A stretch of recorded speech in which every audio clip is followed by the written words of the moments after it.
What even is a premium keyboard? Last year, QwertyKeys took the keyboard hobby by storm, bringing prices down to something actually affordable for most beginners. But the thing is, the quality of the boards didn't reflect the price at all. In fact, they absolutely blew the competition out of the water. But would we consider them premium?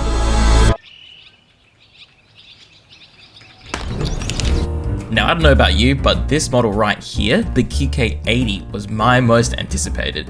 I mean, I like the size, I'm biased. I'm not too concerned about specs and specifics, but what I do want to know is, what is it like to live with? And, you know, how easy is it to tinker with over the next 30 days?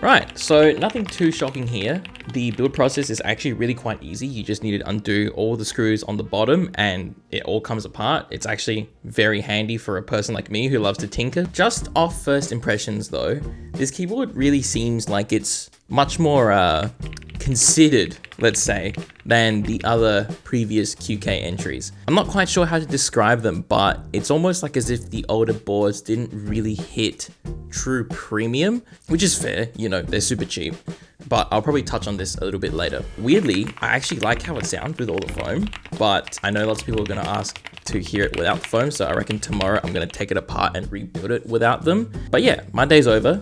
I'm gonna go cook some dinner, probably go for a run or something, and I'll catch you tomorrow.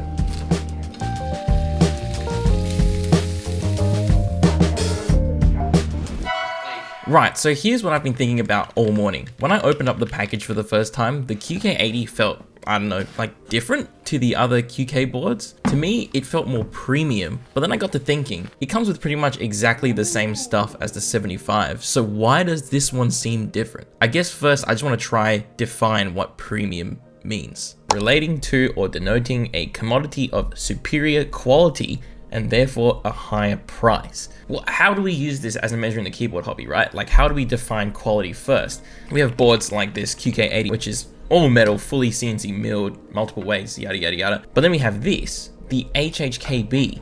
This thing is highly regarded within the hobby, and it's way closer to a lot of people's end game keyboard. And you know, while it's super nice to type on, and I personally really like it, it's a pre-built plastic keyboard, and it doesn't even have mechanical switches. Yet there's still like heaps of diehard communities that herald this thing, right? So what the hell makes something feel premium?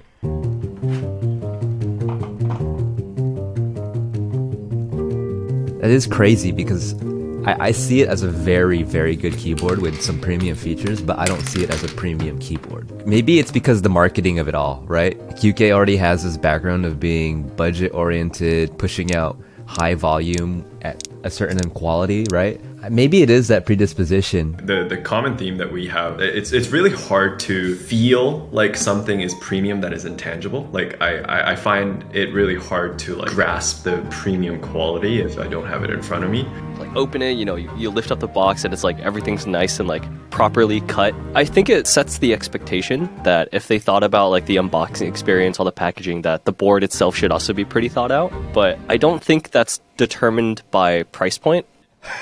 This guy, sorry. Am I just getting fucking smaller and smaller? I just look at Jay, he's like holding back a laugh.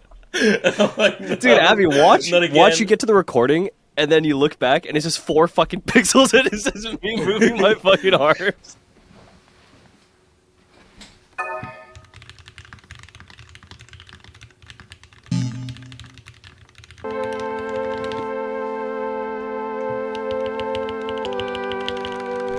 Kind of like blurring the lines, right? Like, well, what is premium? Because I think premium was always like, well, the cost and the design and the materials. But it's kind of getting harder to like draw a clear line for that. Yeah. I think premium is like in this space very much defined by the availability and how people are talking about it. If you get what I mean. I mean, so far the keyboard is absolutely, you know, gorgeous to type on. It's like beautiful. It functions just as it should. But it's just like, the sound is so dead. I don't really know how to describe it. Like, I can't seem to figure out a build that I'm totally satisfied with. I don't know. It's like it's such a non-problem, but you know, still trying to figure it out.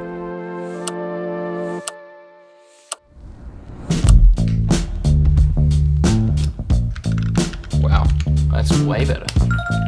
All right, day 15 checkup. I think I've come up with a good build considering all the constraints I've set myself. There is like a couple pet peeves that I want to cover though. I tend to eat my lunch and, you know, at my desk. Sometimes I go like, oh, you know what? I might swap out the build a little bit, try a different sound profile.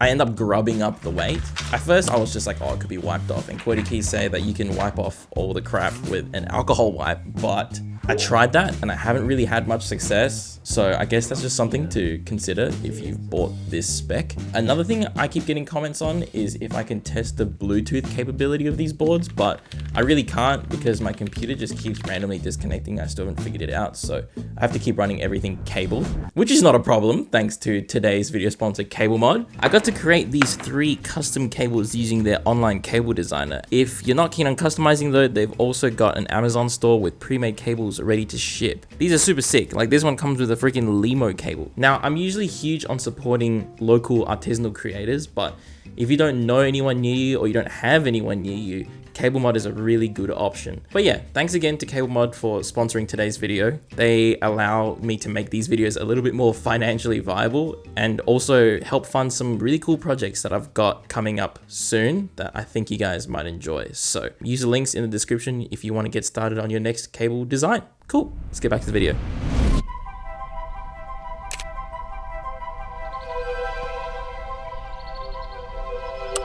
Right, so this is what I've been mulling over for the last like 10 days. If I wind all the way back to like day 2 of this entire experience, I said that when I opened the box, the QK80 felt a bit different to the other QK boards. So in front of me, I have the QK75, the QK80, and the TGR Jane. I know these are some very strange boards to be grouping together, but I'm just trying to visualize what's going on in my brain. So this, to me, is a scale that represents the feeling of budget to premium.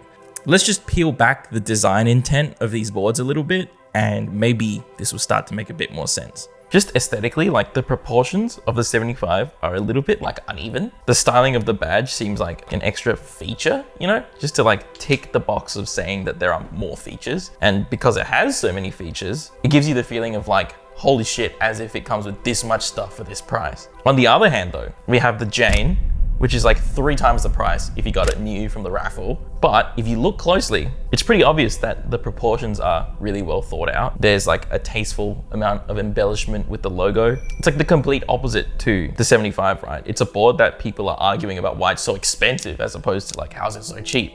In the middle though, there's the 80. You can see that the layout is pretty similar to the Jane, but thanks to this like little LED thing, it also ticks some of those additional features boxes. I don't know, this is sort of what I've been thinking about anyway.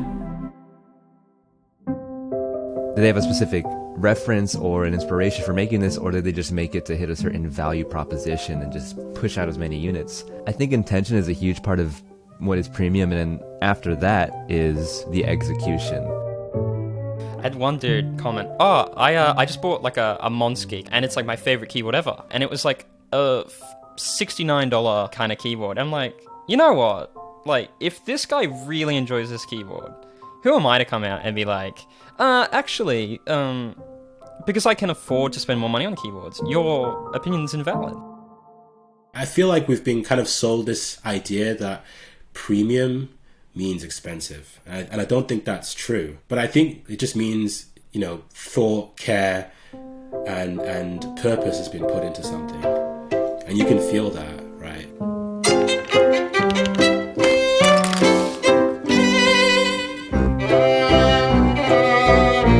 I think as long as it's thoughtful, if it's a thoughtful unboxing experience, I think that's more important.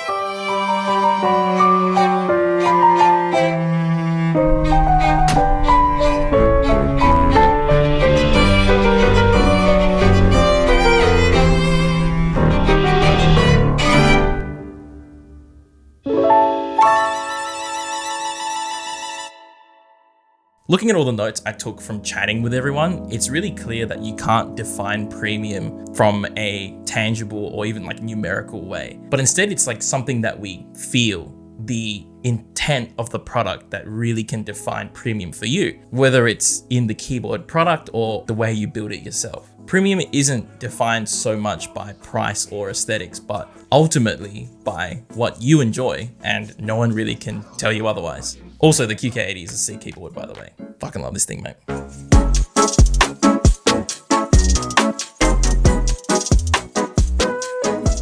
Oh,